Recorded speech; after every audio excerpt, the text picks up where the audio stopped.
Court में फिर वही प्रोसेस हियरिंग की चल रही थी। ऑनरेबल ने सुना मुझे शांतिपूर्वक ढंग से।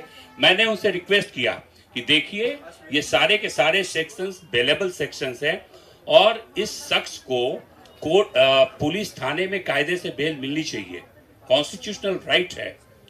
तो वहां बेल नहीं मिला, तो जब इनका राइट का वायलेशन हुआ है तो मैडम आप सशर्त बेल क्यों दे रही हैं? जो पुलिस ने नहीं किया वो काम आप कर दीजिए, मेरी रिक्वेस्ट है। इसको उन्होंने सुना, काफी टाइम लिया। तत्पश्चात उनको जो है पीआर बॉन्ड पे ही सिंपली उनको मुक्त किया गया है।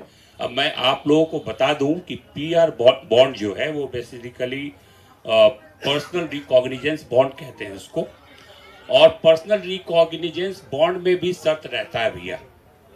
कोर्ट चाहे तो शर्त लगा सकता है, लेकिन मैं आप लोगों को क्लियर कर देना चाहता हूं कि उसमें चूंकि वो पीआर बॉन्ड मैंने ही ड्राफ्ट किया था, वो पीआर बॉन्ड मैंने अपने हाथों से हैंड रिटेन ऐसे ही एक A4 के कागज पे अपने हाथ से लिखा है। वो यहाँ नहीं है, कोर्ट का रिकॉर्ड है, कोर्ट में होगा। उसमें 4 बातें मैंने लिखी है। अब आप बताइए कि क्या वो शर्त है या फिर वो तथ्य है। पहली बात उसमें जो लिखी गई कि I M accused in this case, मैं इस केस में अभियुक्त हूँ, मतलब 5/2025 गांधी मैदान PS केस।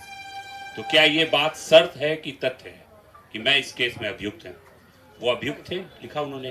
दूसरी बात जो लिखी गई उसमें यह लिखी गई कि I am being enlarged on bail by this honourable court, इस कोर्ट के द्वारा मुझे जमानत पर मुक्त किया जा रहा है। ये शर्त है या तथ्य है, ये आप डिसाइड कीजिए, ठीक है। तीसरी बात जो लिखी गई वो ये लिखी गई, I will cooperate the police in investigation and face the trial. मतलब मैं बिहार पुलिस को अगर वो इन्वेस्टिगेट करते इस मैटर को तो उसमें सहयोग करूंगा, और अगर ट्रायल चलता है, विचारण चलता है, तो मैं कोर्ट में अपीयर होऊंगा। तो ये भी क्या शर्त है क्या? कोई भी भारत का नागरिक या भारत के संविधान को मानने से जो इनकार करेगा वही बोलेगा कि हम पुलिस को इन्वेस्टिगेशन में मदद नहीं करेंगे, और अगर मेरे अगेंस्ट ट्रायल चलेगा तो मैं इसको फेस नहीं करूंगा। ये कोई हार्ड एंड क्रिमिनल ही इस तरह का बात कर सकता है, एक टेररिस्ट ही इस तरह का बात कर सकता है।